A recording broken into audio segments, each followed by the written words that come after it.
SER Podcast. Estás escuchando el Abierto de Hoy por Hoy. Cada día analizamos las noticias más relevantes de la actualidad, las claves políticas, económicas y sociales, con las voces de los protagonistas y los distintos puntos de vista de nuestros tertulianos. Tiempo para el análisis, tiempo para el abierto, que hoy ha salido del estudio de Madrid, que se ha venido al ladito del mar, que se ha venido hasta Benalmádena, en Málaga, en plena Costa del Sol. Estamos en el Castillo del Bilbil. Es una tradición que seguimos siempre en este programa y es que damos la bienvenida al verano aquí en Málaga habitualmente, y eso es motivo de doble satisfacción. Primero porque estamos aquí y nos encanta salir, nos encanta venir a la playa en este tiempo, venir a Málaga en este tiempo, pero además quiere decir que tenemos todas las vacaciones un poquito más cerca, con lo cual es doble motivo de satisfacción el estar hoy aquí con todos ustedes. Gracias a los oyentes que vienen y a los que van a seguir viniendo y a los que nos escuchan todos los días, como siempre, desde su casa, desde el coche, desde donde estén. Y hasta Málaga se han venido, yo voy a decir, dos personas que juegan en casa y una que no, pero no es así. Estefanía Molina, buenos días, porque tú también juegas en casa. Muy buenos días, Ángels. Pues efectivamente juego en casa porque yo por parte de madre y de abuelo soy malagueña también, y aunque he nacido en Cataluña y he veraneado toda mi vida por estas tierras, vamos, absolutamente. Me acuerdo cuando veníamos el otro día con el coche y cuando cogimos el tren, y decía, mira, yo aquí desayunaba con mi madre y aquí íbamos a no sé dónde. Así que conozco bien esta tierra y muy orgullosa. Pues bienvenida a esta que es tu tierra y juegan en casa. Javier Aroca, buenos días. Hola, buenos días. ¿También conoces bien la zona tú? Sí, perdón, sí que la conozco muy bien y además tengo algunos motivos de satisfacción. Está aquí porque estoy muy cerquita de Arroyo de la Miel, que es la patria chica de uno de los baluartes más importantes de mi Betty Balompié. Luego, por tanto, mi saludo a todos los paisanos de Isco y después a mí mismo, porque aunque soy sevillano, pues mis abuelos paternos son de Cañete Larrea, que no está en la costa precisamente, y lo llevo siempre a gala y con muchísimo orgullo el tener antepasado, mis abuelos de aquel pueblo tan maravilloso de la comarca de Guadalteba. ¿Y tu pedigrí, Antonio Navarro Antolín? Yo vamos a dejarlo, aunque estoy feliz, porque es la tercera vez que comienzo el verano con la sierra en la Costa del Sol, así que muy feliz. Pero bien en Málaga. Sí, Antonio muy Carlos bien, Navarro Antolín. estupendamente. Pues vamos a empezar. Adelante. Venga, vamos al tema, vamos al lío, porque llevamos, yo les decía, a las 8 de la mañana, está siendo motivo de doble satisfacción el hecho de que estamos a punto de empezar las vacaciones, pero no sé cómo las vamos a empezar, porque vamos de sobresalto en sobresalto, no solo en materia de política nacional, que también y sobre todo, pero también de geopolítica internacional, y antes de terminar el abierto iremos también a esa escalada bélica entre Israel e Irán. Pero aquí en España, después de una semana de crisis en el gobierno, a cuenta del caso de corrupción que señala a Santos Cerdán, que señala a José Luis Ábalos, que son los dos últimos secretarios de organización que ha tenido el PSOE, y que todo arranca con la detención de Koldo García, el asesor de Ábalos en el Ministerio de Transporte. Bueno, ahora el Ejecutivo abre un nuevo frente. Esta vez es un frente exterior, porque España rechaza la propuesta que plantea la OTAN para elevar el gasto en defensa hasta el 5% del PIB hasta 2035, y es una propuesta trasladada por Rutte a los aliados, pero que en realidad es una exigencia de la Casa Blanca que Rutte ha hecho suya. Corresponsal en Bruselas, Enrique García Pozo, buenos días. ¿Qué tal? Buenos días. Y ante esta exigencia de la Casa Blanca, insisto, que Rutte ha asumido, ha interiorizado y ha hecho suya, el presidente del Gobierno envió ayer una carta a Rutte en la que decía que esta propuesta es contraproducente para España, y aunque el Gobierno la rechaza de plano, en Bruselas confían en que todavía hay margen de negociación para tratar de salir de la cumbre de La Haya con un acuerdo, con un consenso total. Sí, España ha roto ese consenso con el que el secretario general pretendía llegar a esta cumbre, y su golpe sobre la mesa obliga a intensificar las negociaciones cuando en Bruselas se daba por sentado que los aliados estaban muy cerca de alcanzar ese consenso y garantizar la foto de unidad. Eso a pesar de las advertencias de España, que en las últimas semanas e incluso meses ha sido el aliado más tajante en rechazar la propuesta de alcanzar ese 5%. Siempre lo han repetido aquí todas las fuentes diplomáticas, y así lo trasladó la ministra Margarita Margarita Robles en la última reunión de los aliados de los ministros de Defensa hace 2 semanas en Bruselas, por lo que la carta de Sánchez obliga a intensificar las negociaciones de cara a la cumbre que empieza oficialmente el martes. Hay tiempo y las negociaciones seguirán en marcha, indican fuentes de la alianza. El presidente aboga en su carta por una fórmula flexible, que los aliados puedan o bien asumir de forma opcional ese objetivo o que España pueda salirse de un compromiso global que sí puedan refrendar el resto de aliados. Eso no significaría que España se quedara al margen de una declaración que firme el resto, explican fuentes diplomáticas, sino que no asuma un compromiso al que sí están dispuestos a asumir el resto, que es uno de los escenarios que propone Sánchez en su carta a Rutte, aunque no se lo van a poner fácil, porque Trump susurra al secretario general, porque exige el compromiso unitario de todos los aliados y porque el secretario general hace tiempo que asumió las tesis de Washington. También porque hay una amplia mayoría de países que abogan por ese 5%, especialmente bálticos y países del este, que podrían acusar a España de falta de solidaridad. Hay otros aliados que han mostrado dudas sobre el objetivo del 5%, aunque lo están haciendo en voz baja, en privado, como Italia o como Bélgica, que ya ha dicho que no se va a oponer, pero aboga por un mecanismo de máxima flexibilidad para alcanzar el objetivo. Así que la negociación, la batalla, Ángels, va a girar también en los matices, en el lenguaje y en cerrar compromisos lo suficientemente amplios, porque además cabe un escenario, que el no rotundo de Sánchez sirva para que, de alguna forma, otros aliados que están mostrando sus reticencias en privado se unan a la negativa de España. Enrique, gracias. A vosotros. Bueno, esta disputa internacional, les decía, llega en plena sacudida en la política española por el caso que salpica a los 2 últimos secretarios de organización del PSOE, pero en el gobierno ven la propuesta de la OTAN como una oportunidad también para acercar posiciones y para dar un cariño a los socios. Guillermo Lerma, buenos días. Hola de nuevo, Ángels. En plena tormenta, el Ejecutivo intenta, con este rechazo frontal a la propuesta de Rutte del 5%, acercar posturas con los socios de los que depende para mantener la legislatura a flote, y es en eso, en mantenerse y continuar, en lo que el Gobierno pone ahora todos sus esfuerzos. Sí, de hecho, hoy el presidente ha vuelto a vaciar su agenda pública. Dicen en su equipo que va a dedicar la jornada a preparar esa cumbre de la OTAN y a seguir buscando salidas a la crisis que se ha abierto en el PSOE por las revelaciones sobre Santos Cerdán. La Moncloa había diseñado una estrategia en la que la cita de La Haya de la semana que viene jugaba un papel clave. Querían que la posición española frente a los planes de Trump y de Rutte sirviese de impulso para la recta final del curso político, pero todo eso saltó por los aires la semana pasada y ahora, más que como un impulso, lo ven como un salvavidas ante el escándalo del exsecretario de organización. Así que el presidente busca en el escenario internacional un poco del oxígeno político que no tiene en lo interno. El gasto militar, que siempre ha sido un elemento de división entre el PSOE y sus socios, se convierte ahora en una forma de cohesionar esa mayoría muy tocada. El gobierno sabe que de ser una tregua va a ser solo temporal, porque los aliados parlamentarios le piden que ponga en marcha más medidas. Ayer la vicepresidenta Montero admitía que solo con el perdón del presidente no vale. Créanme que sé que hay mucha indignación por lo que ha ocurrido. Hemos pedido perdón, lo ha hecho el presidente en primera persona, y sabemos que no es suficiente, que tendremos que adoptar más medidas que nos permitan recuperar la confianza de la ciudadanía. Medidas como endurecer la legislación para que las empresas implicadas o sentenciadas en casos de corrupción no puedan contratar con la administración pública. El PSOE está viendo de qué manera se puede llevar esa petición de los socios a la ley, así que de esta forma ganan tiempo. En el Partido Socialista tenían decidido no suscribir un incremento del gasto militar de este nivel desde hace tiempo, pero en el Ejecutivo admiten que en este momento crítico de su relación con los aliados parlamentarios no se podían permitir no fijar una posición contundente. Guille, gracias. Hasta luego. Después hablaremos de la relación del gobierno del Partido Socialista con los socios a cuenta de todo el escándalo Ábalos, Koldo, Santos Cerdán, pero me quiero detener primero en lo que supone, Aroca, esta negativa del gobierno, que no es sorpresa, es decir, no es la primera vez, ya habían ido apuntando en este sentido, esta negativa, este pie en pared que pone el gobierno a esta petición que llega desde Estados Unidos, que sale de la Casa Blanca, que sale de Donald Trump, pero que asume al 100% Mark Rutte, el secretario general de la OTAN, ese incremento al 5% del gasto en defensa al que el gobierno socialista aquí en España dice no.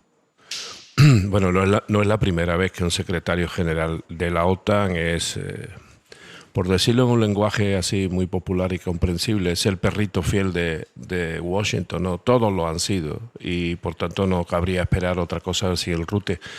Pero sí ha sido sorprendente la contundencia del presidente Pedro Sánchez. Se le pedía desde sus aliados que gobernara. Bueno, pues esto es gobernar. Es decir, mantener una postura con respecto al gasto que exige la OTAN en una línea más cercana a los intereses del Estado español que no a los intereses que defiende tanto Washington como Rutte. Y tú decías que esto le viene muy bien a las relaciones de Pedro Sánchez con sus aliados de investidura, pero le viene muy bien también con sus electores y con su propia militancia, que está un poco deprimida por lo que ha ocurrido con respecto a la corrupción en estos últimos tiempos. Por tanto, es un bálsamo, es un acicate muy importante para apretar las solidaridades dentro de las alianzas políticas, pero también dentro de una maltrecha militancia y de un maltrecho electorado que esperaba que en estas posiciones el señor Sánchez destacase, ¿no?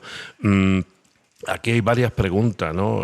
Primero, desde el punto de vista de lo que supone el 5%, yo estoy de acuerdo en lo que plantea el señor Pedro Sánchez, pero convendría que nos aclarase otra cosa. Si este 5% además no tiene nada que ver con el proyecto de aumentar la defensa europea, porque si es así y ya... Hay que sumarlo. Claro, y ya Alemania ha dicho que no apoya el que el dinero para la defensa proceda de los presupuestos de la Unión Europea, sino que procede de los presupuestos de cada uno de los Estados miembros. Estamos ante un escenario tremendo, porque todo lo que se desvíe efectivamente para la defensa no va a poder sumarse a los grandes problemas que estamos teniendo todas las sociedades democráticas, que es el dinero para la sanidad pública, la educación pública, para nuestra infraestructura. En definitiva, son los dividendos de la paz. Y los dividendos de la paz son el beneficio de todos y cada uno de nosotros. Los otros son dividendos de la guerra, que ya sabemos dónde acaban esos dividendos. Acaban en las alforjas y en las bolsas de los grandes tenedores y propietarios de la industria armamentística. Yo ya acabo de ver de refilón en la pantalla que tenemos que ya evidentemente el señor Feijóo y todo lo que representa él y sus aliados a su derecha ya están en contra, evidentemente, en contra de Pedro Sánchez, me imagino. En vez de mostrar una solidaridad estatal contra una propuesta que a mí me parece al menos discutible, ponerlo en la mesa, inmediatamente se han aliado con el señor Trump en contra de lo propuesto por don Pedro Sánchez. Carlos. Yo creo que el no del presidente del gobierno es entendible, ¿no? La subida de ese porcentaje evidentemente repercutiría en más impuestos o un recorte de los gastos, ya sabemos de qué gastos serían. Lo discutible quizás sea la forma, ¿no? La carta es dura. La carta es contundente. Es muy contundente. También es discutible, ¿por qué? Porque bueno, para él es aprovechable. La carta ahora mismo le viene muy bien, necesita temas de fuste político y este es un tema en el que lo sitúa confrontando con un botarate como Trump, a lo cual se le saca partido. Es un tema que conecta con el antimilitarismo de algunas de las fuerzas que lo apoyan.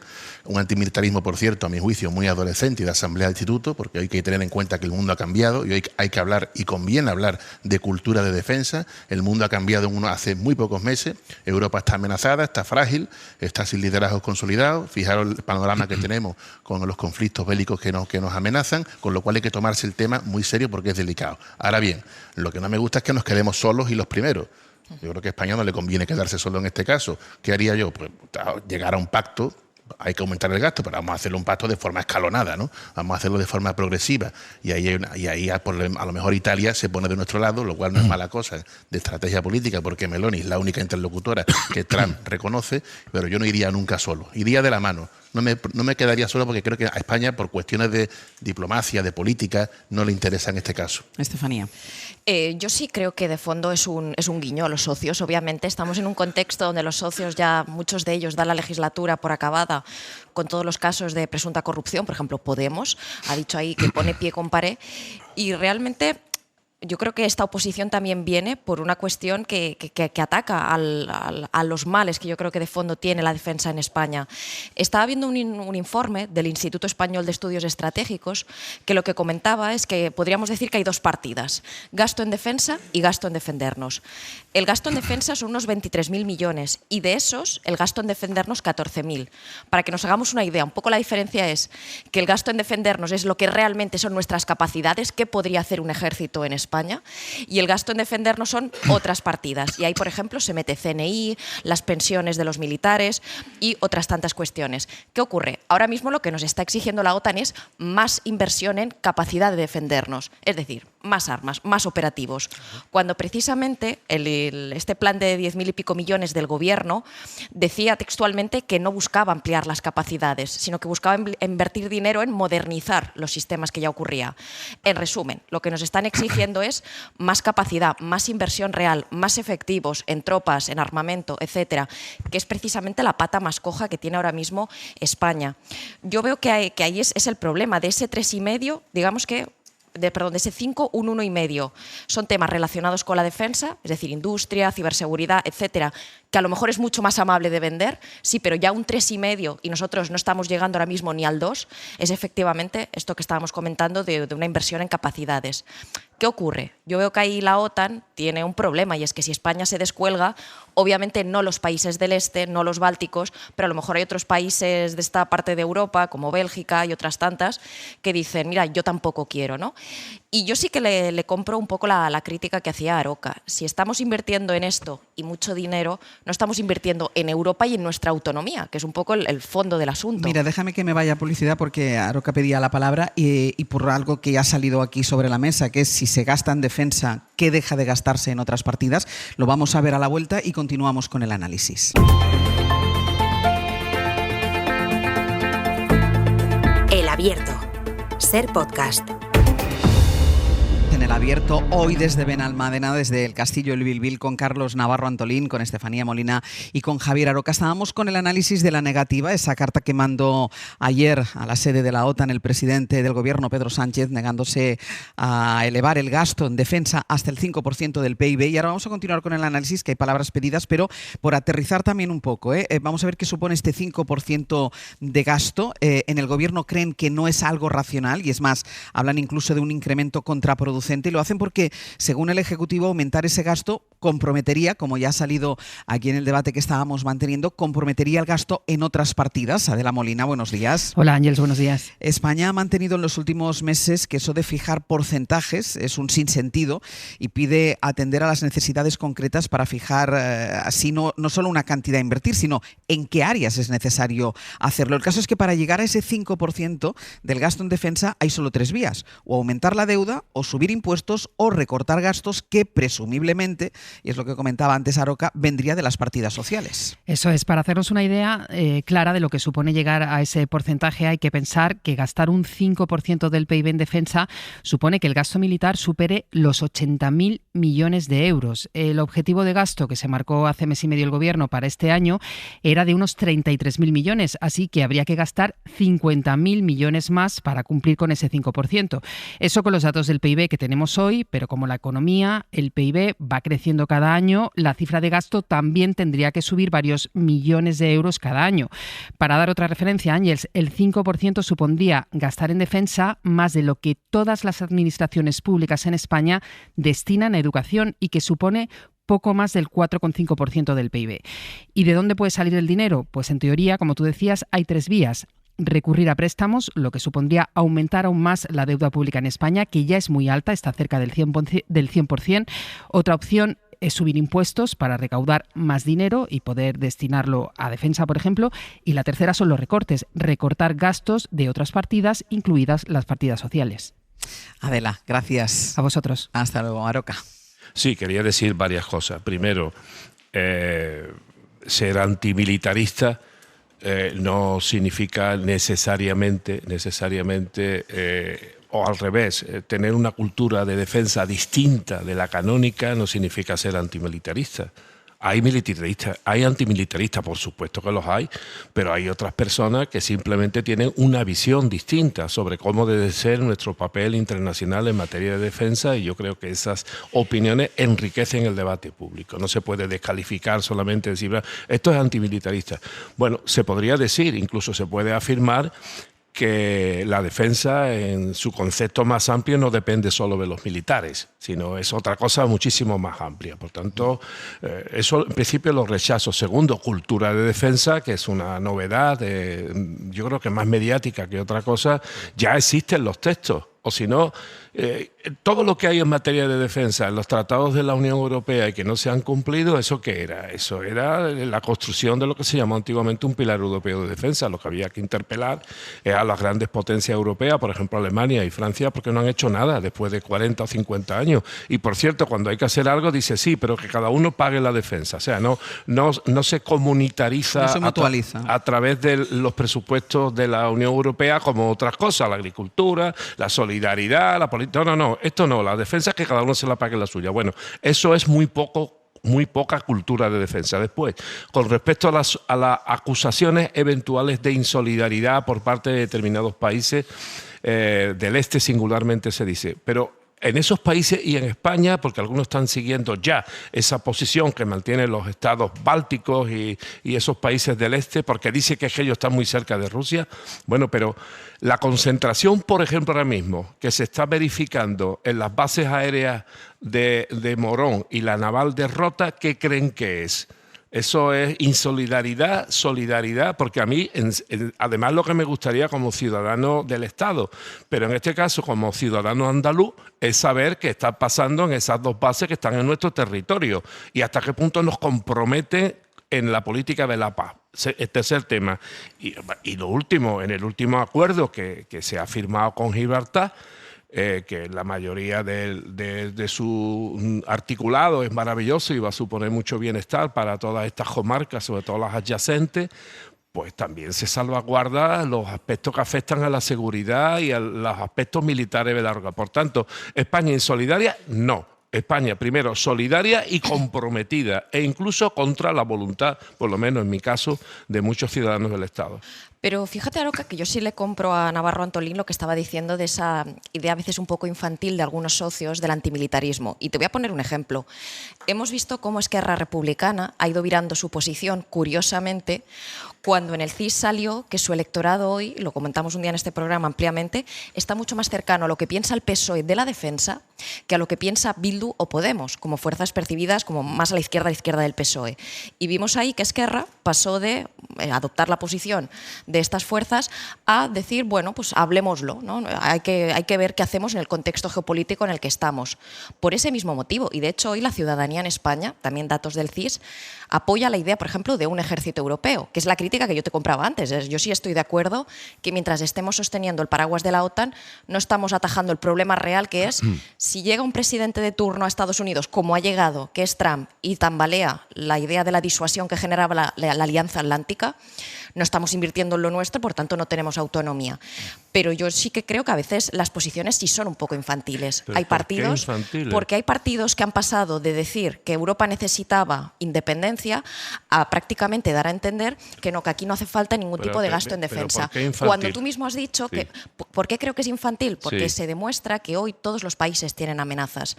Creo que el problema de fondo es que nosotros no tenemos la amenaza de Rusia directa, no nos va a meter un tanque porque estamos muy lejos, pero tenemos otras. Entonces no existe la defensa cero. Y creo que hay ahora mismo partidos que han encontrado una muy buena coyuntura, y yo creo que es el caso de Podemos, y me parece muy legítimo y respetable, porque si tienen votos es porque mucha gente piensa como ellos, pero le están haciendo una oposición al gobierno de cosas que cuando ellos aparecieron como fuerza política en el año 16, ellos aparecieron en el año 14, entraron a las instituciones 15 y 16, sí que defendían la idea de la defensa, llevaban a un GEMAT, hablaban de la independencia de Europa y de España o de ser más estratégicamente independientes. Respóndele breve, Aroca, que quiere hablar también, Carlos. Tires, una frase que siempre repito en este programa, tires por donde tires, te encuentras con Ramírez. O sea, claro, o sea, al final porque Podemos. Porque es el que se opone, el resto bueno, no. ¿Y qué?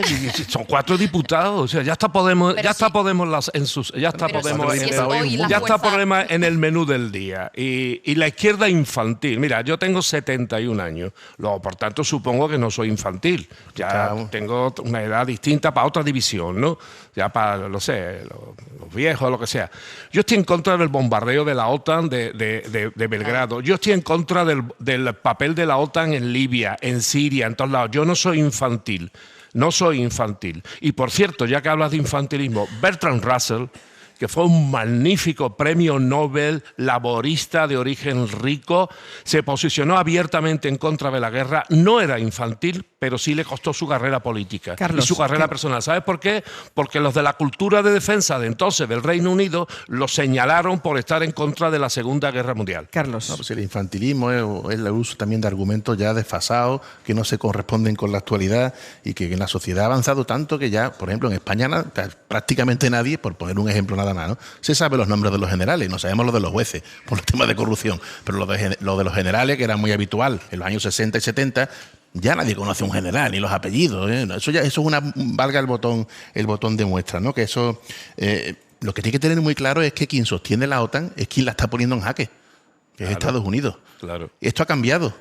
Y Estados Unidos quiere cobrarse la cantidad de dinero que le cuesta a la OTAN. Porque este señor tiene otros planteamientos disruptivos, más que polémicos. Estamos en manos de un botarate. Entonces nos ha cogido con el paso cambiado. Es que en 6 meses nos ha cambiado todo. Entonces tenemos que adaptarnos rápidamente y nos coge, insisto, con una Europa frágil a la que este señor no le tiene ninguna estima, porque Trump, en su concepción del mundo, Europa tiene que estar muy debilitada. Él se entiende directamente con China y punto. No nos quiere. Tenemos que adaptarnos, nos guste o no.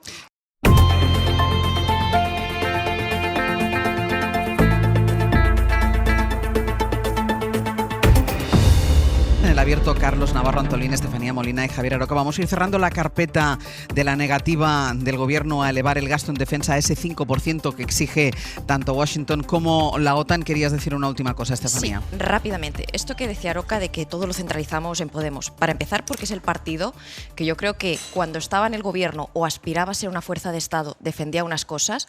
Por ejemplo, en el año 16 tenían esta idea del referéndum de salida de la OTAN para que tuviéramos más, y apostaban porque tuviéramos más autonomía estratégica y defensiva en Europa. Y cuando Europa planteó su plan, no el de la OTAN, su plan Europa en la Eurocámara, votaron en contra. Por tanto, esta idea de, no, es que somos el patio trasero de Estados Unidos, y cuando pudiste votar el plan de más rearme en Europa, seguramente insuficiente, como estábamos diciendo, porque no cubre el problema de hacernos totalmente independientes, votaste en contra. Luego, cuando dices que Ursula von der Leyen, Pedro Sánchez son los señores de la guerra. Si son los señores de la guerra, Vladimir Putin, ¿qué es? Entonces, yo creo que sí, que no, claro, es que hay una serie de cosas que se están diciendo que no me parecen a mí que hagan honor a lo que aspiraban a ser en el año 2014, 15 y 16, que era una fuerza de Estado. Y luego, por último, para que veas que no simplemente es una cosa de Podemos, también le ha salido una oposición al PP, que es Vox, que aquí en España se llena de ser se llena la boca, el partido más patriótico, el que está más por España, la defensa de España, y desde que ha entrado en el grupo de Patriotas por Europa, donde hay ciertos aliados de Putin en Europa, como Orbán, Hungría, pues tampoco vota a favor de estas cosas en la Eurocámara. Vemos que el bipartidismo se queda solo y no pacta porque no puede, como diría Feijóo. O sea, no pacta porque realmente tenemos un problema de que sus extremos le hacen esa oposición. Y déjame decir, creo que si tanto Podemos como Vox estuvieran en un gobierno, transigirían. A las pruebas me remito. Aroca, breve, si te Bueno, pido, no, por es favor. que has hecho un ejercicio ya de trapecismo enorme, ¿no? Porque al final has puesto a Podemos al lado de Vox. Es que eso ya es, bueno, no sé, hay que ser un experto en costelería, y yo te recuerdo que yo lo mío es la cerveza, yo los cócteles no me gustan. Pero eso por una parte, pero si quieres hacer historia de todo, de los traspiés, de los pa'lantes, de los para atrás, de bailar la yenca, acuérdate de Felipe González, hombre, te va a acordar ahora de Podemos. Acuérdate de Felipe González, que nos dijo de OTAN no, y al final es de OTAN hasta las trancas, y además pillado porque vamos a tener, porque al final el problema de esto no es que Pedro Sánchez diga que es no al 5%, el problema es que si no el 5 va a ser el 4 y pico, porque cuando uno está en la OTAN, pues o se sale o no se sale. Bueno, pero este es otro tema de debate. ¿Por qué el 5%? Bueno, ¿Por qué el 5%? Ya, bueno, porque así le cuadran a Trump las cuentas con la industria armamentística de Estados Unidos. No seamos ingenuos. ¿Aquí de qué se trata? Se trata de que la economía está muy en crisis, y en vez de cambiar cañones por mantequilla, pues vamos a cambiar mantequilla por cañones y ya está. Pero la culpa la tiene Podemos. Porque si Podemos no existiera... Creo que el trapecismo me lo has hecho tú ahora. Pues te encuentra con dejadme hacer a mí el salto. Dime. Pero Sánchez se quería cargar el Ministerio de Defensa en 2014. ¿Te acordaron? Y ha subido más el gasto casi que otros gobiernos. Y tuvo gobiernos. éxito en la cumbre de la OTAN de Madrid. Pues vamos a cambiar de tema. Vamos al otro asunto que nos ocupa y que ha estado abriendo los informativos durante toda la última semana. Ya saben que es el caso de corrupción, después de que conocimos conociéramos ese informe de la UCO que afectaba también al segundo secretario de organización elegido por Pedro Sánchez, en este caso a Santos Cerdán. Desde entonces hay todo un movimiento político, primero con los socios que están muy incómodos, socios de gobierno y socios de investidura que están muy incómodos con el gobierno, con la parte socialista del gobierno. Ahora iremos a ello. Bueno, y después la oposición, que ha endurecido, si esto era posible, todavía más su discurso, sigue apretando al gobierno por este nuevo caso de corrupción.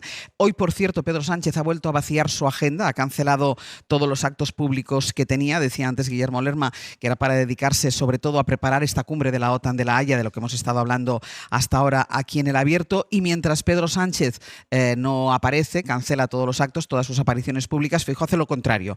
Aprovecha para intensificar su agenda, ir sumando actos a esta agenda para ir teniendo más apariciones públicas. David Junquera, buenos días. Hola, buenos días. Porque el líder del PP intenta demostrar fuerza en público, digamos que está en modo campaña electoral, como si estuviéramos ya cerquita de unas elecciones, y de hecho Junquera fantasea incluso con su llegada a la Moncloa. Feijóo, que estaba este jueves en todas partes, Ángels. Levantabas una piedra y ahí estaba Feijóo. Mientras al presidente del gobierno se le caían actos de la agenda, en la del líder de la oposición no paraban de multiplicarse. Tuvo hasta 4 convocatorias públicas y entre medias tuvo tiempo para detenerse un par de veces ante la prensa. El ahora candidato a presidir el PP ha estado 2 semanas de campaña interna por toda España y como eso ya lo tiene solucionado y parece haberle cogido gusto, pues da la impresión de que ahora ya se pone en plan campaña de generales, hiperactivo, se ve fuerte y fantasea con su llegada a la Moncloa, ya sea en un encuentro con el sector de la automoción, que me ha ocupado buena parte de mis años como presidente de Galicia y que espero que me vuelva a ocupar en los próximos años. En un evento con mujeres. Trabajaré sin descanso para que las mujeres nazcan, crezcan y vivan en una España más justa, más segura y más próspera. O en un conclave de emprendedores. Yo no solo quiero dar un cambio a nuestro país, quiero además que ese cambio merezca la pena. Feijóo se pone el traje de hombre propuesta sin olvidarse del que lleva usando las últimas semanas, el de castigador de Pedro Sánchez. Que se ha gastado buena parte del presupuesto de forma ilegal y de forma corrupta. Dicen en Génova que queda demostrado que mientras Sánchez no puede salir a la calle y el PSOE es un partido en extinción, Feijóo no tiene ningún problema. Hoy va a seguir su ronda, asistiendo al Congreso de la Empresa Familiar en Valladolid. Junquera, gracias. Gracias. Hay algo en lo que coincide el Partido Popular, la oposición y los socios de gobierno y de investidura, y es en considerar que la comparecencia anunciada por el presidente del gobierno para dar explicaciones en el Congreso para el próximo 9 de julio, es decir, dentro de 3 semanas, bueno, pues tanto oposición como socios considera que llegan tarde, pero además ahora trasladan el enfado a los socialistas por otro asunto, y es porque ese pleno que iba a estar dedicado al caso de corrupción resulta que va a tener un orden del día mucho más amplio, va a tener que abordar o va a abordar otros asuntos. Josué Coello, buenos días. ¿Qué tal, Ángel? Buenos días. Porque el Ejecutivo quiere que en ese pleno, que en principio todos pensábamos que era única y exclusivamente para hablar del caso de corrupción, ahora el Ejecutivo quiere que se hable de la cumbre de la OTAN, del Consejo Europeo, de la cumbre de la ONU en Sevilla, y esto los socios lo ven inaceptable. Sí, el mosqueo de los socios con el gobierno por todo lo que tiene que ver con el caso Cerdán tiene cada día un nuevo capítulo. No les convence las explicaciones, no les convence los pasos que se han dado hasta ahora y no les convence la comparecencia de Sánchez en el Congreso. Quieren que sea antes del 9 de julio, que es la fecha propuesta por el gobierno, pero además no quieren que sea una comparecencia en la que se hable de todo, de Cerdán, pero también de la OTAN, de la cumbre de la ONU o, tú lo decías, del Consejo Europeo. Quieren que sea un pleno monográfico centrado en hablar de esta trama. De ahí que los socios hayan tirado de metáfora gastronómica para criticar este formato. La portavoz del PNV, Maribel Vaquero, decía que esto era una porrusalda y Rufián decía que era un gazpacho. Será, Ángels, en la Junta de Portavoces de la próxima semana cuando se decida el cuándo y el cómo de esta comparecencia de Pedro Sánchez. Josu, gracias. A vosotros. Si fueran aquí los 3 analistas de esta mañana, socios de gobierno, ellos dirían que es un cóctel. Porrusalda, vosotros diríais que Tutti frutti. Un tutti frutti sería un insuperable un ajo blanco, ya que estamos. Venga, ya que estamos con el tema de los socios, Carlos, hay una cosa que ellos están manifestando su incomodidad y es evidente. En privado le podrán decir a él que tiene todo su apoyo, entre otras cosas, porque a ninguno de los socios le interesa ahora mismo la convocatoria de unas elecciones, pero es verdad que a todos les disgusta la fotografía al lado del Partido Socialista, al lado del gobierno. Pero claro, el gobierno también se lo podría poner un poco más fácil, es decir, ya ha atrasado 3 semanas esa comparecencia y una vez ya has marcado la fecha, que es el 9 de julio, que ya es un poco tarde, es bueno, hablaré de esto, pero en medio de muchas otras cosas. No, la comparecencia es tardía, eso podemos estar todos de acuerdo en que es tardía y ha metido un orden del día con mucha habilidad, otros más temas, porque hay un factor que es que no sabemos qué va a ocurrir la semana que viene, porque aquí hay 3 señores que no controla a nadie, que ya han manifestado su disposición a colaborar con la Fiscalía, pues se han dado cuenta que uno de ellos, que es el cuarto, que es Aldama, está en la calle y ha ido a la romería del Rocío y le falta que le den un programa de televisión, pues ahora también ellos van a hacer su propia estrategia de defensa y todo eso que provoca que la incertidumbre sea máxima. Estamos todos tensionados, principalmente el gobierno, ¿no? Porque no sabemos qué más va a dar de sí esto. Luego la maniobra habilidosa de colocar en el orden del día otros temas que son también importantes, pues yo la comprendo desde el punto de vista de la estrategia política. Pero ahora mismo el gobierno está en manos de las respectivas estrategias de defensa que hagan estos señores, que a su vez entre ellos también hay cruces de disputa, con lo cual eso no lo controla nadie, eso es una pesadilla. Voy a publicidad y a la vuelta seguimos con el análisis de cómo están de ánimo los socios de gobierno después de que haya estallado todo el caso y también la dureza, la contundencia con la que se manifiesta y mucho, se pronuncia y mucho, porque no para de aparecer en público el líder de la oposición, Alberto Núñez Feijóo. Abierto, Carlos Navarro Antolín, Estefanía Molina y Javier Aroca. Estábamos hablando de la situación del gobierno después de que la semana pasada estallara la bomba Santos Cerdán, ese informe de la UCO que implicaba al ex número 3 ya del Partido Socialista. Y decíamos, los socios incómodos mantienen el apoyo al gobierno, pero se les ve absolutamente incómodos, y a esta incomodidad sumamos ahora también un poco de enfado, porque a esa tardanza para dar explicaciones en el Congreso de los Diputados por parte del presidente del gobierno se suma, Estefanía, que va a hacer un cóctel, lo va a meter todo en un pleno en el que no solo va a hablar de esto, sino de otras muchas cuestiones que va a haber sobre la mesa. Bueno, yo creo que Pedro Sánchez se ha vuelto especialista en hacer de la necesidad virtud. Yo creo que ahora mismo hay muchísima necesidad, algo menos de virtud, poca virtud hay ahora mismo.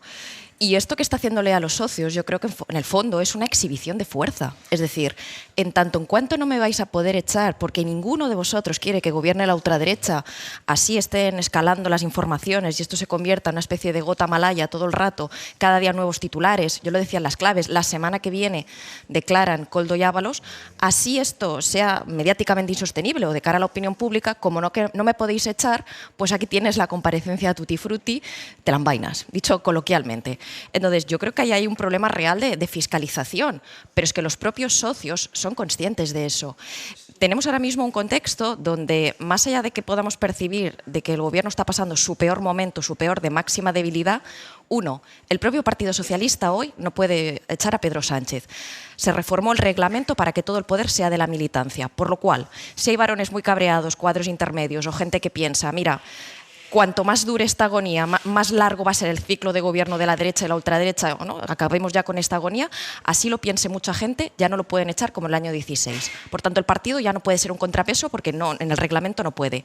Y luego los socios asumen esa circunstancia de o pierdo o pongo en riesgo la amnistía o gobierna la ultraderecha. Digamos que la única persona hoy que puede decidir que el gobierno termine es Pedro Sánchez. Y mientras tanto, el resto tiene que someterse un poco a sus exhibiciones de fuerza. Comparezco para hablar de la OTAN, la ONU, Santos Cerdán y el vecino de enfrente, porque no existe esa posibilidad. Ahora bien, sería muy positivo que, como en esta cuestión los socios se ven muy afectada su imagen, si ahí tienen que pactar, por ejemplo, ya no te digo con Vox, pero con el PP para forzar una comparecencia, creo que democráticamente sería lo más adecuado, que se separen las cosas. No se puede sostener que ante la alarma o la gravedad que hay, yo creo los ciudadanos, muchos, están más pendientes hoy, y lo decía Navarro Antolín, de la nueva información, filtración o informe de mañana que de otros asuntos. Pues hay que obligar a comparecer por este tema. Aroca. Bueno, los temores de toda la grey socialista con lo que está ocurriendo son justificados, quiero decir, porque evidentemente si hay algo que no se somete a ninguna regla son las emisiones más o menos rítmicas de la policía judicial con respecto a determinados casos que, por cierto, llegan antes a manos de algunos políticos y de algunos medios de comunicación antes que al propio juez que autoriza la investigación, que supongo que será una investigación autorizada por el juez. Pero independientemente de ese desconcierto que tenemos todos, no solamente los socialistas, sino creo que toda la ciudadanía democrática del Estado, yo creo que Pedro Sánchez se equivoca. Porque la respuesta a lo que está pasando tiene que ser más democracia y más Parlamento. Y si tiene que ir todos los días al Parlamento, que vaya todos los días. Y si tiene que hablar todos los días de corrupción, que vaya todos los días. Entre otras cosas porque le asiste una ventaja. Y es que cada vez que va al Parlamento se manifiestan todos los botarates que se sientan allí en el Parlamento, y cada vez que habla un botarate de eso, pues evidentemente la posición de Pedro Sánchez se engrandece, porque no hay color ni distancia dialéctica que equipare a ninguno de los que toman la voz allí con algunos incluso de los ministros del propio presidente Sánchez. Pero si quisieran que hablara todos los días, por ejemplo, Carlos Cuerpo, el ministro de Economía, acabaría la mayoría de los opositores en la cafetería o en las proximidades del Parlamento de España, porque no les interesa hablar de economía, por ejemplo, que va bastante bien. Por tanto, yo creo que se equivoca, y se equivoca porque juega con fuego con sus socios de gobierno, pero singularmente no tanto temería yo a su socio de gobierno o socia de gobierno como a la oposición, a sus socios de investidura, en donde hay gente de sensibilidad de izquierda, pero hay gente también con sensibilidad de derecha, y todos están temiendo que pueda pasar algo. Y mientras que pasa o no pasa, insisto, la única respuesta que puede ilusionar a la gente es más democracia, más parlamento, más palabras, más diálogo, más conversación política, menos gritos, más manifestaciones con las extremidades de sus señorías, y un parlamento más serio, que es donde se deben de debatir estas cosas, y no en las tertulias, ni en los foros más o menos subvencionados, ni en determinados medios de comunicación que están contribuyendo a que haya más cieno y más fango en la conversación pública política, que no en aclarar algo tan grave como la corrupción sistémica que estamos padeciendo en España, que, por cierto, no solamente es una corrupción de políticos, como se está viendo, es una corrupción de empresarios, de policías, de jueces, de fiscales, y que conviene aclarar lo antes posible. Estefanía. Sí, yo es que creo que Pedro Sánchez tendría que, en esto, tener más consideración con sus socios, porque aunque no tengan ninguna forma de protestar, ni de echarlo, ni... Ahora mismo, para que nos hagamos una idea, yo como Ángel soy catalana. En los medios catalanes se está dando un nivel de crítica contra este gobierno que, os lo digo honestamente, yo no había visto desde hacía muchísimo tiempo. O sea, desde antes se daba este nivel de crítica, pero te estoy hablando de años. Yo no había visto este nivel. Desde que se aprobaron los indultos y la amnistía, yo creo que en Cataluña fueron muy bien recibidos, y por eso hoy el PSC está gobernando. Buena parte del independentismo se frustró, vio que sus líderes habían abandonado el procés y ya solo estaban para indultos y amnistías, pero luego hubo mucha gente que votó al PSC porque consideró que la reconciliación era lo que tocaba. Pues hoy la crítica contra Pedro Sánchez y el PSOE es altísima. Y digamos que tienes un problema de opinión publicada. De momento no tenemos un sondeo para saber qué piensa la opinión pública en sitios como Cataluña o Euskadi, pero sabemos qué dice la opinión publicada, y no sé euskera, pero no sigo tanto los medios vascos, pero estoy casi segura que es lo mismo. Por tanto, tú le estás haciendo un daño a los partidos que te sostienen muy importante, porque tus opiniones publicadas, el nivel de crítica es muy alto, y tienes a Esquerra, a Junts, a PNV y a Bildu, que son partidos, entre otras cosas, nacionalistas o independentistas, por lo cual todo esto como que les pilla muy lejos, y encima sus opiniones publicadas o públicas piensan: aquí están pasando cosas graves, y encima Pedro Sánchez se escabulle, le estás haciendo un flaquísimo favor. El coste de los socios hoy es altísimo, así lo digo. Aroca, que pedías la palabra. Sí, a todo. Yo creo que es un error, en mi opinión, circunscribir los daños que se están ocasionando por temas de la corrupción a los partidos políticos. Yo creo que los daños nos afectan a todos. porque lo fundamental es que esto puede afectar al crédito que tenemos todos depositado en un sistema como el sistema democrático que creemos la mayoría que es el mejor. Esto abre la puerta y la oportunidad a gente que no cree en la democracia y que cree que los partidos sobran y que los políticos también sobran menos uno, lógicamente, y eso es lo que tenemos una cierta edad. Ya recordamos cuando en España había solamente un partido, un medio de comunicación, una radio y uno de todo, ¿no? Y grande y libre, por cierto. Por tanto, eso hay que defenderse eso. Con respecto a los dos territorios mencionados, pues yo creo que como en toda democracia la gente cuando se pronuncia con su papeleta. Y en Cataluña la gente mayoritariamente votó una opción de izquierda, federalista, no independentista, socialista, como es el Partido Socialista de Cataluña. Y el PP y Vox prácticamente no tocaron bola. Y en el otro territorio, en el País Vasco, pues tampoco la derecha, precisamente la derecha española, me refiero, toca. Por tanto, bueno, que la prensa diga sus cosas, pues está bien. Lo que pasa es que la prensa muchas veces habla de parte. Sobre la derecha, porque hablamos de la incomodidad y el malestar de los socios de investidura y de gobierno. Sobre la derecha, hemos visto, nos contaba Junquera, cómo, de alguna manera, Alberto Núñez Feijóo ya se ve presidente del gobierno. Está haciendo, realmente, él sí se ha llenado la agenda. Se ha llenado la agenda como si estuviera en plena campaña electoral, pero además haciendo un borrado de memoria muy interesante, porque sobre la corrupción en la historia de la democracia decía esto ayer mismo. Estamos en este momento además en el volcán, pero esto no tiene que ocurrir todos los días y de hecho la mayor parte de los años que vivimos en democracia en España no ocurrió. Había brotes o episodios agudos de corrupción, pero no la situación que estamos viviendo ahora. Brotes o episodios agudos de corrupción. Sin entrar en el y tú más, aquí no estaría mal que se pusieran de acuerdo los dos partidos políticos, Carlos, para poner en marcha los mecanismos cuando están en el gobierno y cuando no, porque una de las cosas más sorprendentes de cuando están en el gobierno es cómo no funcionan los mecanismos dentro de las instituciones, dentro de los ministerios, para detectar los casos de corrupción. Es decir, que los dos partidos, sin entrar en esta dialéctica que fue la que se utilizó el miércoles en la sesión de control al gobierno, no estaría mal, porque aquí nadie está libre de pecado. No, por supuesto que no. Y la memoria en este caso escoge, como diría el escritor, el camino más corto para dejarlos a todos heridos, ¿no?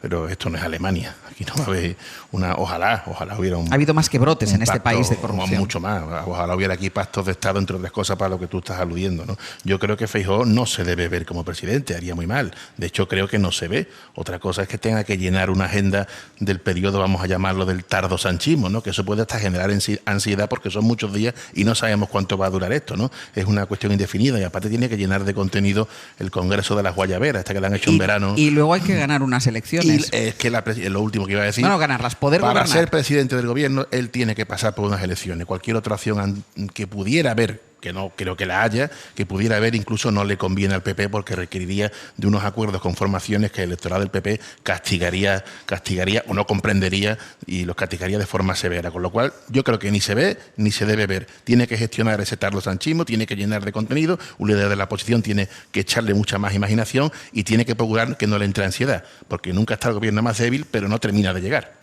La oposición no termina de llegar, con lo cual eso puede generar también frustración. Sí, a ver, de pronto ahora se está aquí como reescribiendo la historia, cuando yo quiero recordar que la moción de censura que se hizo contra Mariano Rajoy fue posterior a la sentencia de la Gürtel que condenaba al PP a título lucrativo.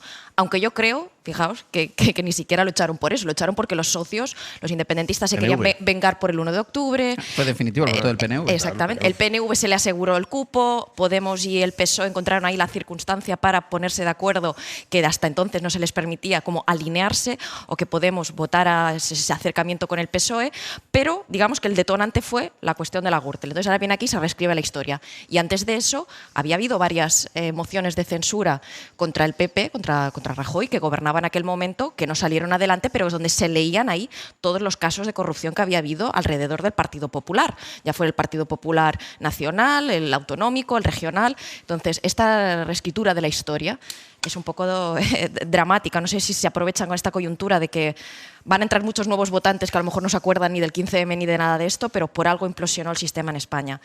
Creo que Feijóo a esto le ha venido como de perlas, por así decirlo, tristemente, dramáticamente para la democracia en España, porque sea por esta circunstancia, porque hasta antes de ayer yo creo que existía el miedo en la derecha de otro pinchazo como en el del año 2023, donde ya se repartían los ministros. Abascal dijo que si ellos gobernaban iba a incendiarse Cataluña o algo así, y luego vimos que el subidón del PSOE fue en Cataluña y en Euskadi, casualmente, ¿no? Los territorios donde la gente tiene más miedo que gobierne la ultraderecha o que se ilegalicen partidos o que se recentralicen competencias. Pero Feijóo tenía esta idea, y se repetía mucho en los altavoces conservadores, de que no ilusiona a la gente, ¿no? Digamos que era un líder pues, que iba a heredar el gobierno en algún momento, pero que no estaba haciendo esfuerzos. Y por eso le colocaban el cartel: Feijóo, sal y protesta este fin de semana, esta manifestación, esta otra, empujado por esa corriente del ayusismo, que son los que realmente ahí están más vivos protestando con el gobierno. Pero yo creo que creo que en el PP se había instalado el miedo de a otro pinchazo, incluso con todo lo que está pasando. Aroca. Sí, pero la mayoría de la gente, escuchando, por ejemplo, lo recién del señor Feijóo, lo que se pregunta es cómo es posible que un ser humano tenga un ataque de olvido y de amnesia como el que ha tenido en materia de corrupción el señor Feijóo. Pues yo la explicación la encuentro muy fácil. Es porque la mentira y el olvido están en España subvencionados, mientras que la verdad se tiene que abrir puerta a puerta. Porque si después de lo que ha dicho, hoy estuviéramos, todos los kioscos estuvieran llenos de periódicos y poniendo negro sobre blanco todos los casos que, por cierto, se van a verificar de aquí a primavera, porque algunos todavía tienen que sentarse en el banquillo, yo creo que este señor se tendría que quedar callado, ¿no? Pero claro, ¿por qué lo hace? Porque sabe que nadie o casi nadie le va a contestar, porque eso lo tiene todo controlado. Y eso es uno de los males también que estamos padeciendo en este momento de nuestra democracia. ¿Por qué ahora mismo se pone gallito? Porque piensa que hay un atajo para llegar a ser presidente sin necesidad de comparecer a las elecciones, suponiendo que él cree, no sé, a lo mejor es que tiene información que el resto de la gente no tenemos, que Pedro Sánchez al final va a caer, porque va a caer acosado por cosas nuevas que puedan salir.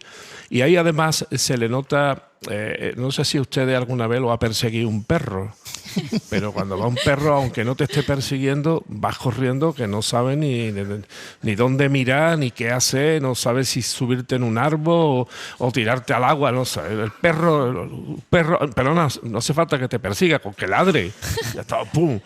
Pues eso le pasa a Feijóo, y es que cada vez que escucha un ladrillo en Madrid, o escuchar un empujón, un envión por parte de Isabel Díaz Ayuso, pues está el hombre corriendo, está todo el día corriendo. Pero Aroca, además, él tiene una herramienta, que es la moción de censura, que se niega a utilizar. Claro, el otro día dijo en la sesión de control: no voy a presentarla porque me faltan 4 votos. Sí, pero eso demuestra además su indigencia. A lo mejor convence a cuatro diputados. No, pero eso demuestra además su indigencia política, porque la moción de censura no solamente vale para tumbar un gobierno, vale también para subirte tú en una plataforma de exposición para que la gente que ya te ha visto, que te ha dicho, que te ha observado y que pueda analizar tus propuestas políticas, entonces tú dices, hombre, este hombre va a perder hoy, ya ha pasado. Pero lo que ha dicho me gusta tanto que nada más que haya elecciones lo voto. Pero ¿qué es lo que ocurre? Que no lo puede decir. Porque no se puede subir al Parlamento de España y decir, por ejemplo, como dice la ponencia política, que por cierto ha dirigido o ha liderado nuestro paisano Moreno Bonilla, en donde dice que en el futuro abren las puertas a gobernar en España y aliarse con Vox. En una moción de censura, el señor Feijóo está dispuesto a subirse y a decirle a don Pedro Sánchez: don Pedro, usted no vale, valgo yo, que además voy a gobernar con vos. Que lo diga si tiene lo que hay que tener para decirlo. Estefanía. Pero no lo dice. Entonces lo que hace, pues va corriendo delante del perro. Estefanía. Pero fíjate que al final dice, me faltan 4 votos. Y vamos a preguntarnos, ¿y por qué te faltan 4 votos? Te faltan 4 votos porque durante mucho tiempo en este país era muy divertido, desde la derecha, desde los altavoces conservadores, de los altavoces de la derecha, más caña a los independentistas, más caña en Cataluña, más caña en Euskadi, ¿no? En vez de intentar solucionar las cosas por cauces políticos. Y claro, la propia derecha se creyó tanto el discurso que un día apareció Vox, pero es que no apareció de la nada. Fue la consecuencia de un discurso reaccionario, intransigente, sostenido durante años contra 2 territorios, Cataluña y Euskadi, que curiosamente se parece mucho a este estos gestos de me quito el pinganillo y me largo cuando alguien habla en euskera, en vez de decir, pues mira, Cayetana Álvarez de Toledo esto ya lo había hecho en Cataluña. Le dijo a un periodista, yo me quito el pinganillo, pero me quedo porque usted habla en catalán y, bueno, algo entenderé, ¿no?, de lo que está diciendo, igual no todo. Bueno, pues quítate el pinganillo y quédate y protesta de esa forma, pero cojo y me largo y me levanto. O incluso vemos a Ayuso muy, muy beligerante y Miguel Tellado, portavoz del PP, con el PNV. Claro, luego, oh sorpresa, ni Junts ni el PNV pueden hacer un poco de amago de... Bueno, nos acercamos al PP, que lo venían haciendo, pero claro, luego montas estos shows con el tema de la lengua, que importa muchísimo en estos territorios, y durante años vas alimentando caña al mono. Primero Ciudadanos, que parecía como una cosa un poco más aseada, pero también tenía este discurso muy intransigente en lo territorial, cuando el PP se ha entendido toda la vida con el PNV y la vieja convergencia, y luego Vox. ¿Por qué? Porque esto lo han creado los propios altavoces de la derecha. El PP llega a la presidencia del gobierno con elecciones o no debe llegar a otra forma, ni le interesa, creo yo, llegar a otra forma. Pero sí podría presentar la moción de censura, presentarla, Carlos. Pero... Es una herramienta que ha utilizado muchísima gente en democracia. De hecho, solo se ha ganado una vez. Sería legítimo, técnicamente posible.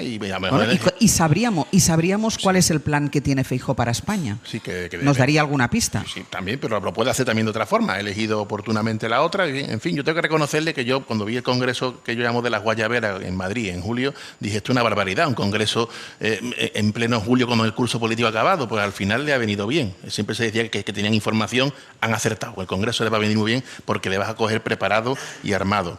Y al final el PP lo que tiene que decir es cómo pactaría con Vox. ¿Cuál sería su modelo de relación con Vox? Sin complejo ninguno. Vox es su aliado natural. Y ya hemos visto ejemplos en Andalucía como al final Moreno Bonilla se apoya en Vox y después Vox ya no existe, ya no influye, porque se lo ha comido. Hay varios modelos de relación con Vox, pero hay que decir sin complejo que es tu aliado natural, como el PSOE tiene otros aliados.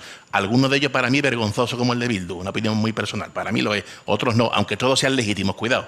El gobierno es legítimo en sus apoyos. Otra cosa que a mí me dé náusea, pero tiene que decirlo abiertamente. La ponencia política que ha hecho el presidente de la Junta de Andalucía con la alcaldesa de Zaragoza y algunos más que no recuerdo el nombre ahora, lo que dice es que no se podrán establecer cordones sanitarios en ninguna formación de forma arbitraria. Efectivamente, deja la puerta abierta, pero claro que sí, es que tiene que tener la puerta abierta a pactar con Vox. Evidentemente que sí, la clave es cómo.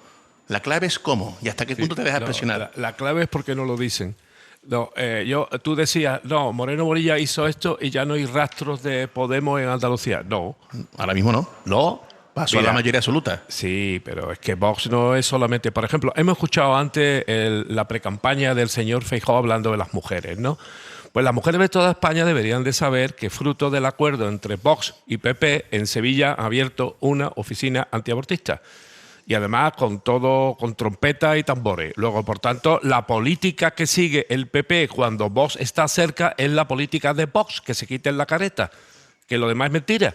Que lo demás son esos usos lingüísticos y...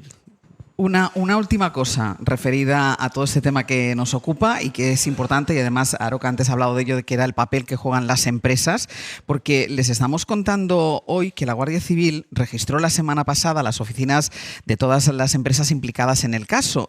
Bueno, todas menos una. Hubo una oficina que no registró y fueron las oficinas de Acciona, que es la que pagó la mayoría de esas mordidas que quedan recogidas en las grabaciones de Koldo y que contiene el informe de la AUCO. Miguel Ángel Campos, buenos días. Hola, buenos días, Ángels. No hubo registro a las oficinas de Acciona. La Guardia Civil se limitó simplemente a pedir documentación, por cierto, que todavía no ha entregado en su totalidad, y esto se suma a otra circunstancia, y es que el actual responsable de Seguridad Internacional de Acciona fue hasta 2018 máximo responsable de la AUCO, hasta que Marlaska lo destituyó entonces por, se dijo, una pérdida de confianza.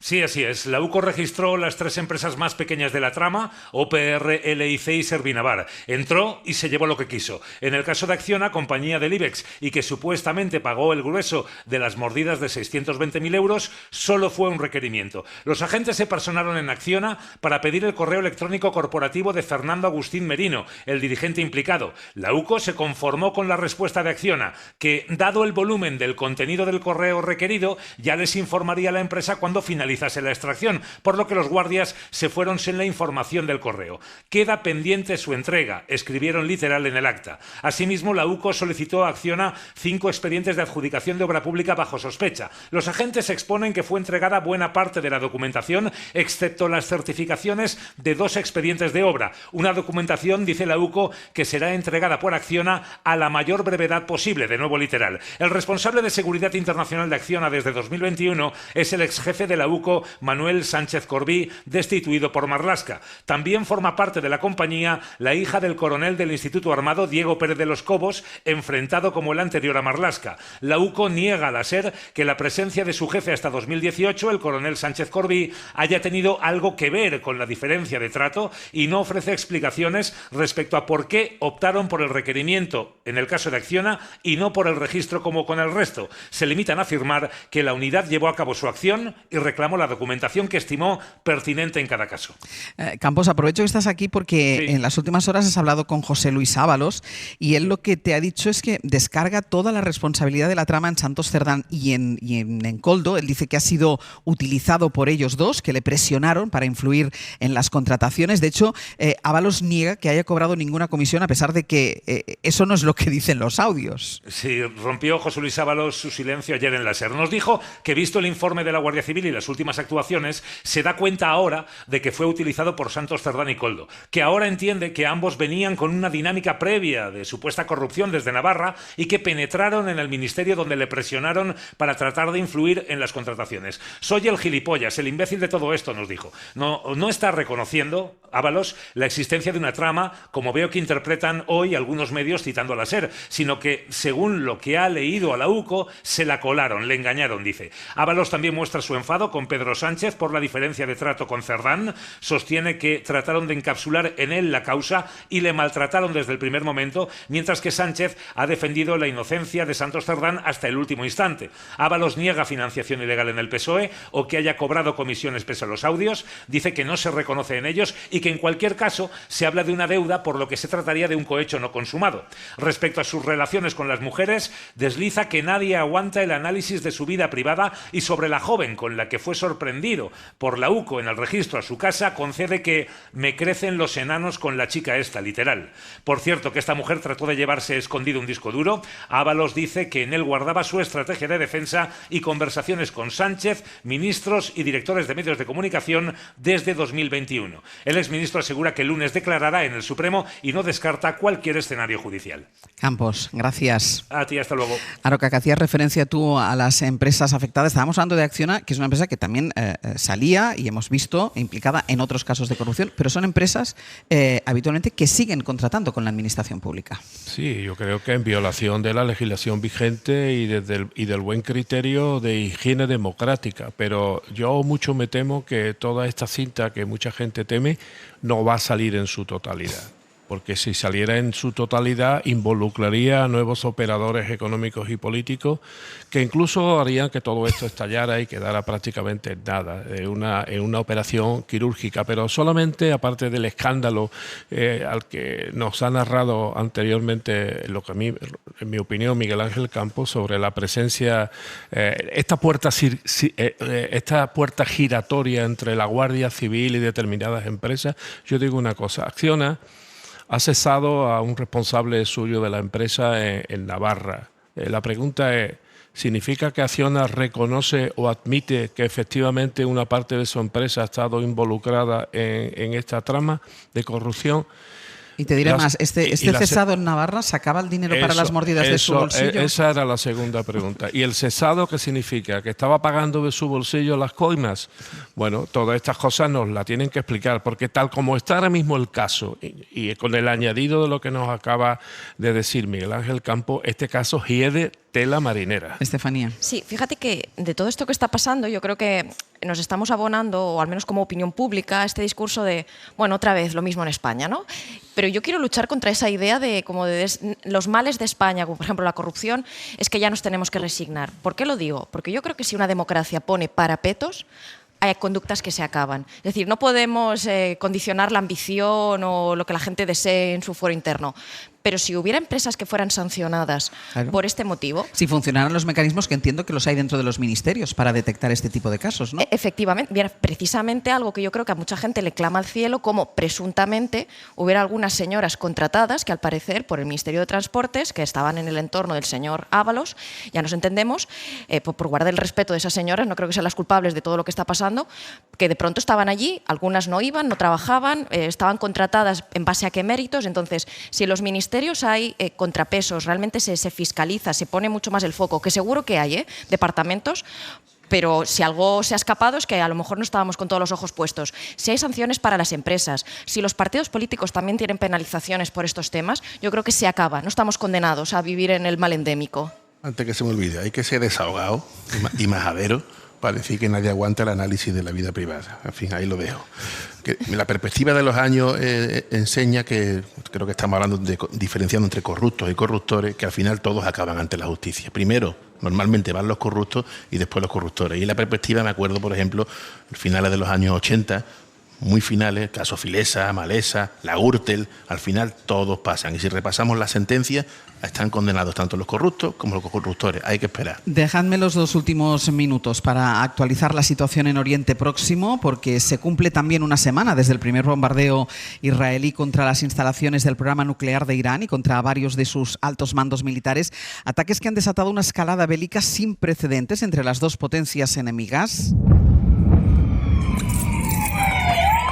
Esta madrugada Israel ha vuelto a atacar decenas de objetivos militares iraníes, entre ellos varias plantas de fabricación de misiles en los alrededores de Teherán, mientras el régimen de los ayatolás ha golpeado por segundo día consecutivo la ciudad de Beersheba, donde ayer, recuerden, alcanzaron un hospital. Pablo Morán, buenos días. Hola Ángels, buenos días. Hoy los misiles iraníes han llegado en esa localidad a un parque tecnológico de esa localidad al sur de Israel.